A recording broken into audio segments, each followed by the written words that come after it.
আমরা আলিফ লায়লা দেখেছি, আবার সেখানে অদ্ভুত এক দানব বের হয়ে আসে ওই প্রদীপ ঘষা দিলে, সেটাও দেখেছি।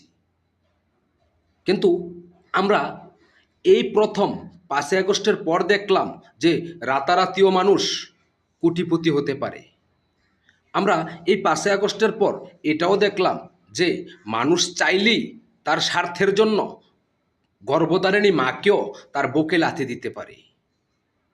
আমরা এটাও দেখলাম যে যেই ফকিন্নির ছেলেরা এক কাপ চা খেতে গেলে তিনজন শেয়ার করত, সেই ফকিন্নির ছেলেরা এখন মার্সিডিজ আর বিএমডাব্লিউ গাড়ি দিয়ে চড়ে। আর সেখানে যেন এই প্রশাসন কিংবা এই সরকার, এই জাতি কোনো প্রশ্নই তোলে না।